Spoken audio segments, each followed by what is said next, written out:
ओम शांति। श्रीमद् भगवत गीता के 13वें अध्याय में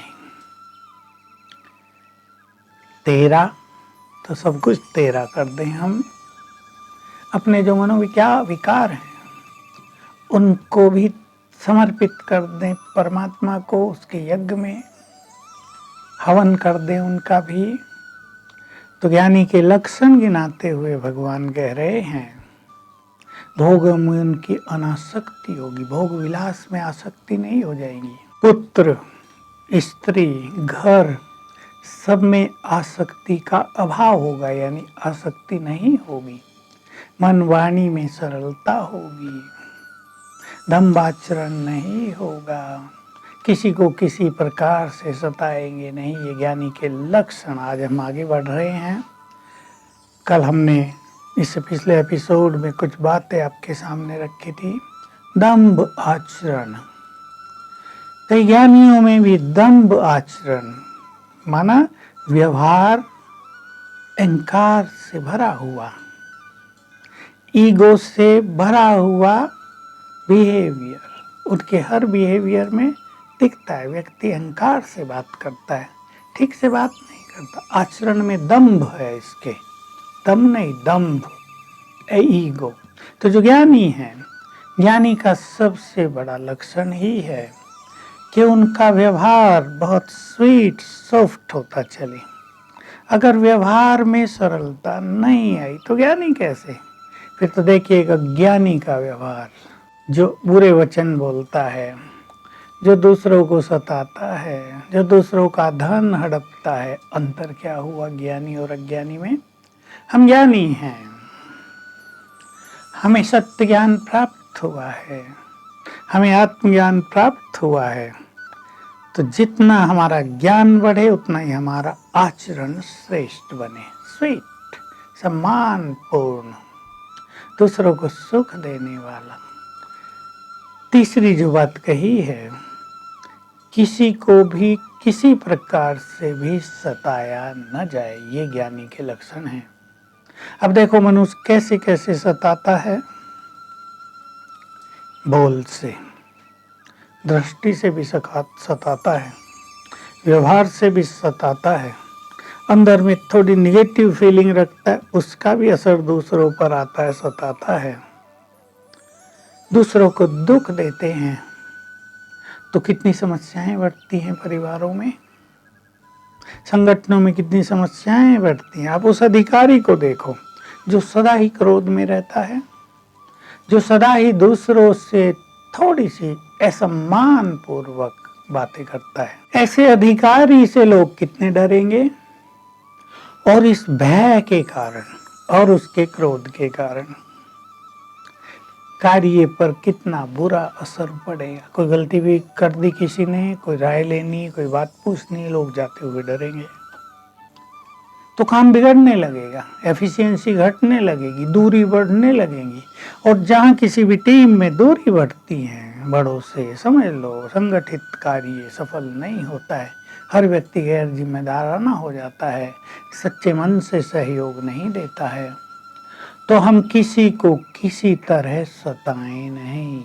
परिवारों में देख लें अपने अपने, हम किसी को सता तो नहीं रहे। कई लोग ऐसे होते हैं, दो तरह के लोग आप देखेंगे। कुछ ऐसे हैं जिनको ये पता ही नहीं चलता कि वो किसी को सता रहे हैं और सब लोग उनसे तंग रहते हैं। दूसरे ऐसे हैं जिनको सताने में बड़ा मजा आता है, दूसरों को तंग करने में वो खुश होते हैं। दोनों को मैं दो बात कहूँगा, जो दूसरों को सताने में खुश होते हैं उनको कोई उनसे भी ज्यादा सताने वाला अवश्य मिल जाएगा। और जिनको पता ही नहीं कि वो सता रहे हैं, वो तो पूरे ही अज्ञानी हैं, उन्हें तो कुछ पता नहीं है। उनके तो सुख संपाप बनते जाते हैं, उनके परिवार बिखरते जाते हैं, और फिर वो कहते हैं हमने क्या किया है, पता नहीं लोग हमसे नाराज क्यों रहते हैं, हमें पसंद क्यों नहीं करते, हमसे दूर दूर क्यों जाते हैं, क्योंकि सताने की आदत है।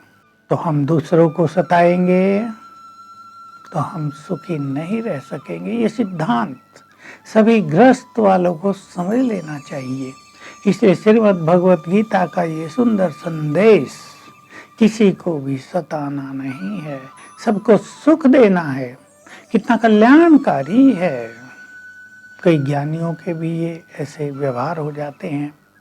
तो हम न दुख दें न दुख लें। दुख देने वाले को बड़े कष्ट होते हैं, हम कष्ट होते देख रहे हैं उनको। हमने अपने जीवन में कम से कम 10 केस तो ऐसे भयानक देखे, मैं भयानक कहूँगा, जिन्होंने जीवन में दूसरों को सताया है, सताया था, तो उनकी अंतिम गति कैसी हुई। कितना लंबा समय 4-5 साल वो हॉस्पिटलों में परेशान रहे, तड़पते रहे, इलाज ठीक से नहीं हुए, किसी ने उनकी केयर नहीं की, वो शिकायत करते रहे, डॉक्टर हमें पूछते नहीं, नर्सेज हमारा ख्याल नहीं करती हैं, परिवार वाले हमारे पास नहीं आते। पर उनको ये बिल्कुल नहीं पता कि उन्होंने जो सताया है लोगों को, ये उसका परिणाम है, रिटर्न हो रहा है।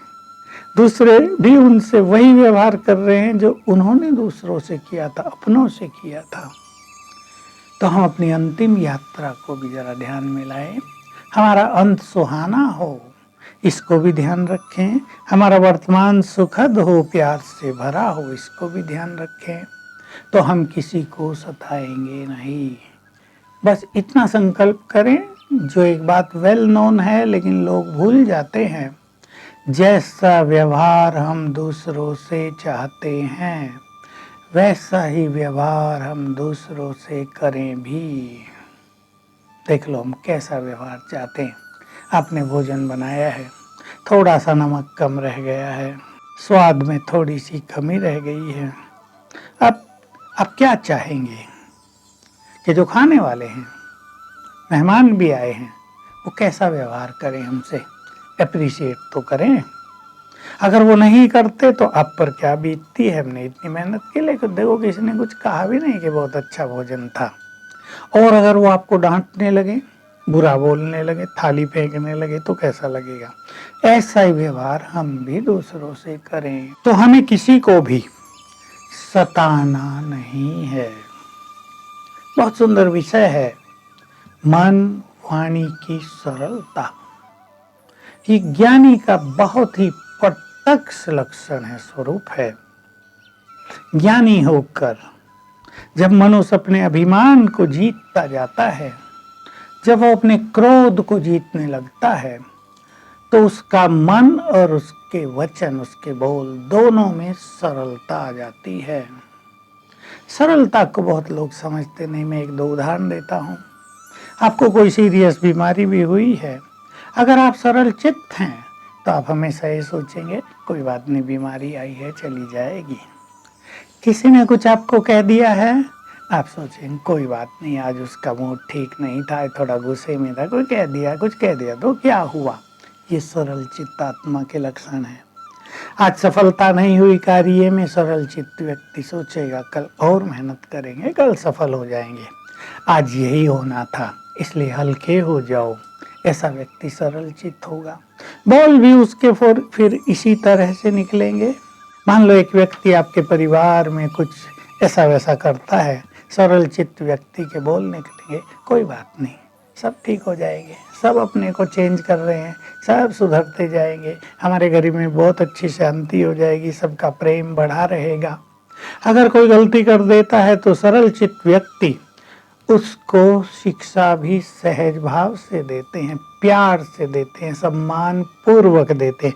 डांट के नहीं, तुम ऐसे हो, तुम ऐसे हो, तुम ये करते हो, तुम ये करते हो। ये सरल चित्त ज्ञानी व्यक्ति के लक्षण नहीं हैं। तो हम सभी ज्ञानी हैं। हम अपने जीवन को, अपने व्यवहार को, अपने बोल को, इवन कर्मों को भी सहज भाव से करें। इसको आजकल की भाषा में इजी गोइंग नेचर कहते हैं। हम स्ट्रांग भी बने और बहुत सरल भी बने। यही एक सच्चे ज्ञानी का लक्षण है। तब हमारी सभी समस्याएं भी सरल होकर समाप्त हो जाएंगी। ओम शांति।